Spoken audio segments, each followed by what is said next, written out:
Assalamualaikum, apa kabar? Aku Mas Suryo. Hari ini aku mau berbagi cara belajar bahasa Jepang efektif. Semuanya mau tahu? Tapi sebelum mulai, aku mau tanya minasan, apakah kamu bisa pandai olahraga dengan hanya baca buku? Ya, aku udah pandai sepak bola. Bisa? Tidak bisa ya? Meskipun orang yang bertalenta butuh latihan secara fisik. Nah, belajar bahasa Jepang dengan olahraga, kita harus latihan terus-menerus. Ketika belajar bahasa Jepang, yang penting itu pakai tubuh, misalnya telinga, mulut, tangan.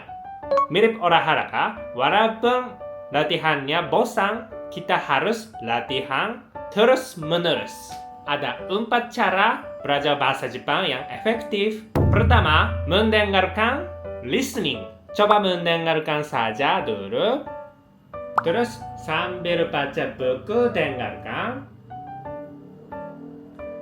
Akhirnya sambil aktivitas sehari-hari mendengarkan. Misalnya ketika masak, ketika makan, ketika cuci piring, ketika pergi ke sekolah atau kantor, ada banyak kesempatan mendengarkan. Walaupun gak paham artinya apa, bisa jadi terbiasa dengan bahasa Jepang. Kalau coba mendengarkan sebelum tidur, bisa mimpi bahasa Jepang. Itu bagus banget. Sambil tidur, kamu bisa belajar bahasa Jepang. Itu bagus banget. Kedua, mengulang, repeating. Tidak hanya mendengarkan bahasa Jepang, kalau kamu terbiasa mendengarkan, coba mengulang, repeating. Berhenti rekaman dan coba mengulang. Misalnya, pertama, coba mendengarkan konnichiwa, terus berhenti. Dan coba mengulang, konnichiwa. Gitu ya. Jangan malu, sebaiknya bicara dengan keras. Yang ketiga, menirukan secara langsung, shadowing.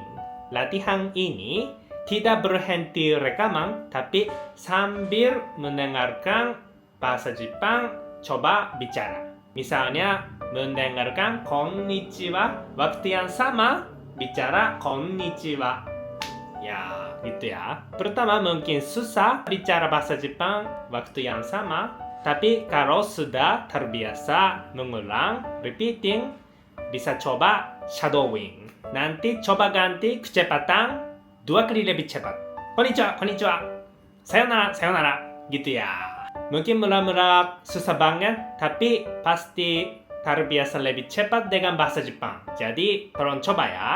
Urutan ini penting banget. Mengulang dulu, terus coba menirukan secara langsung. Karena kalau pertama kali coba menirukan secara langsung, biasanya tidak bisa menyadari kesalahan minasan.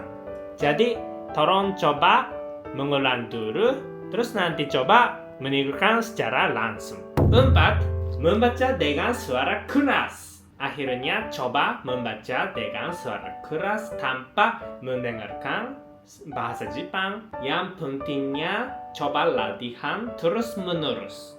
Waktu aku anak SMP, walaupun ketika mandi, coba latihan terus. Jadi orang tuaku cemas, tapi berkat latihan terus, aku bisa ingat semua kalimat dalam buku pelajaran bahasa Inggris.